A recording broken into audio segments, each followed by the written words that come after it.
Baik, sebelumnya izinkan saya memperkenalkan diri. Nama saya Afiful Juna Putra dengan NPM 23150610005 dari kelompok 2A. Di sini saya akan mengerjakan tugas akhir dari Laprak 4, yaitu yang berjudul Counter, yang dimana saya akan menjelaskan tentang percobaan 2 dan 3, yaitu percobaan sinkronus counter down dan asinkronus counter up. Pertama, di sini saya akan menjelaskan tentang synchronous counter down dulu. Sebelumnya saya akan menjelaskan soal counter. Counter itu merupakan rangkaian digital yang berisi flip-flop yang dimana dilakukan untuk melakukan perhitungan. Lalu ada dua jenis pada counter, itu ada sinkron dan asinkron. Sinkron itu merupakan rangkaian yang memiliki satu clock dan rangkaian itu bersifat paralel. Nah, kalau untuk asinkron sendiri, itu clocknya bersumber dari output flip-flop sebelumnya, yang dimana clocknya itu hanya diberikan pada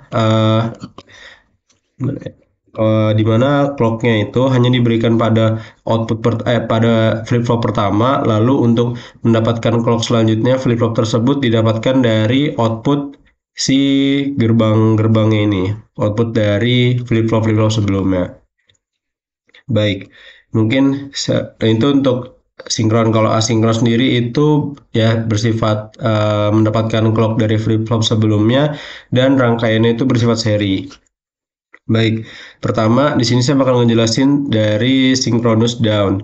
Pertama, synchronous down itu berarti dia menghitung dari nilai tertinggi ke nilai terendah, yang dimana itu dilakukan dengan satu clock ini. Satu clock ini berisi switch untuk men-trigger pada rangkaian ini. Pertama, pada rangkaian ini memiliki dua gerbang N, 4 JK flip-flop, satu logic state yang berguna sebagai switch, dan 4 logic probe yang berguna sebagai memunculkan output. Lalu yang pertama di sini saya bakal ngejelasin terdapat pada flip-flop pertama itu terdapat VCC yang berguna untuk mengubah input jika flip-flop itu menjadi JK itu menjadi satu. Sehingga apabila switch diaktifkan, belum di running. Apabila switch diaktifkan, apabila di switch diaktifkan, nilai Q dan Q bar yang awalnya itu berupa 0 dan 1, 0 dan 1 berubah jadi 1 dan 0, di mana dapat dilihat di sini output dari rangkaian down itu kan dari Q bar-nya, di mana outputnya 0 itu bakal masuk ke logic probe yang terakhir, jadi outputnya bakal kelihatan di sini.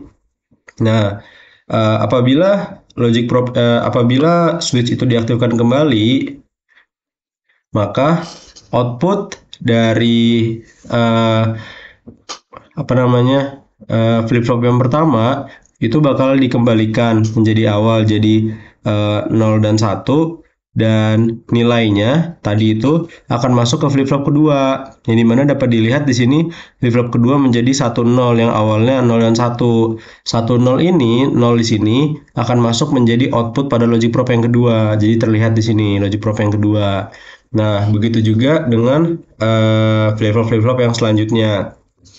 Namun pada flip-flop selanjutnya kita membutuhkan beberapa detakan, yang dimana apabila kita ingin mengaktifkan flip-flop yang pertama, kita memerlukan satu detakan clock.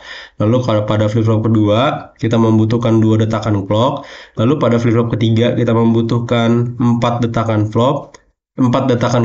Dan apabila kita ingin mengaktifkan flip-flop yang keempat, kita memerlukan 8 detakan clock.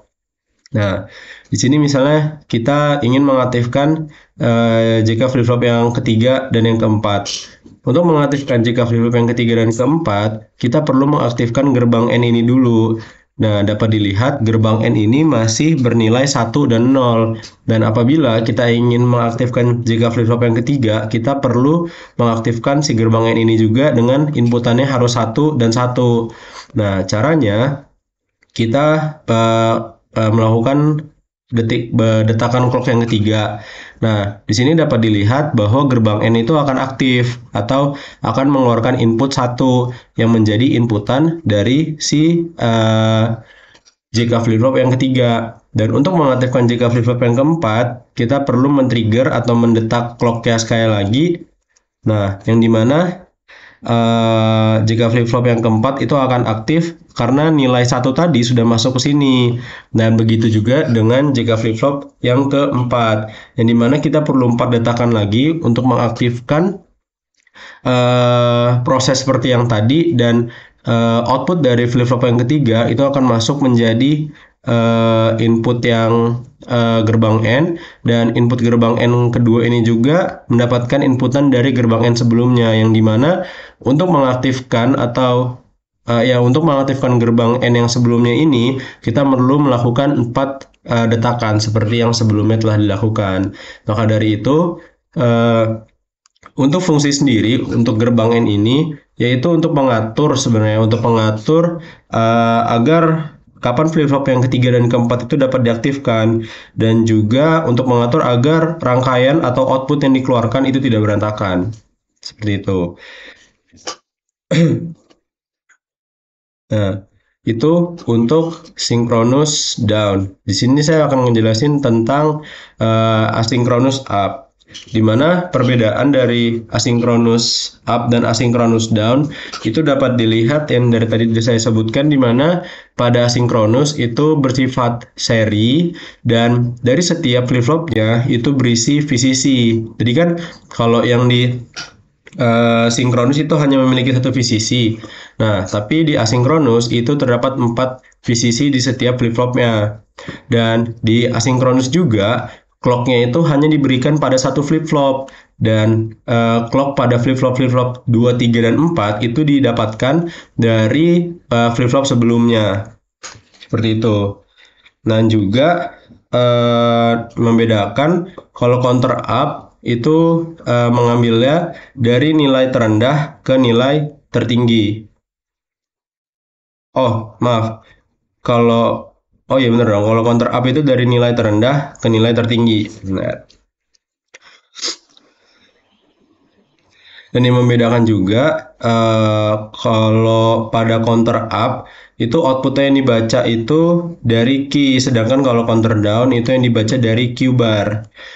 Nah, di sini kita bakal coba ngejalanin si rangkaiannya, di mana apabila clock dijalankan atau di-trigger jadi 1, flip-flop pada yang pertama itu akan bernilai 1 dan 0, yang dimana output dari Q ini akan langsung masuk ke logic probe dan dapat dibuktikan. Yang dimana sebelumnya Q-nya dari 0 dan 1, dan Q bar-nya yang tadinya nilainya itu 0 dan 1 dan sekarang menjadi 1, 0, itu menandakan bahwa flip-flop yang pertama itu telah aktif.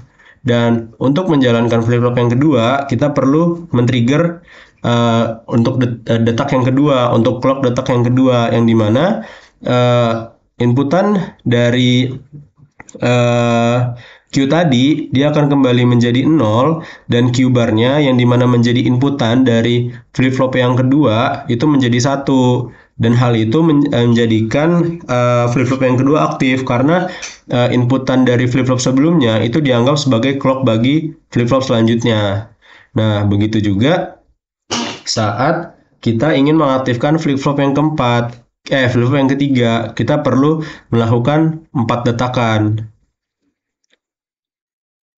Nah, proses ini terjadi di mana sebenarnya pada detakan ketiga kita itu mematikan flip-flop yang kedua, yang dimana agar di saat Q-nya bernilai 1, 0 itu dimatikan, lalu di-trigger lagi hingga menjadi 0, 1, yang dimana outputnya ini dari flip-flop yang kedua akan dijadikan input atau clock pada flip-flop yang ketiga, dan akan mengaktifkan flip-flop yang ketiga dan akan memunculkan outputnya yang bernilai 1. Dan begitu juga dengan flip-flop yang keempat, yang dimana prosesnya sama seperti sinkronus tadi, kita perlu melakukan 8 detakan dan prosesnya akan terus sama, yaitu mengaktifkan ini, dan hingga menghasilkan output untuk gerbang output untuk flip-flop ketiga dan menjadikan outputnya menjadi input untuk flip-flop keempat dan mengaktifkan flip-flop keempat. Mungkin sekian dari saya. Mohon maaf apabila ada kekurangan dalam penyampaian. Mohon maaf apabila ada keliruan juga. Saya ucapkan terima kasih. Wassalamualaikum warahmatullahi wabarakatuh.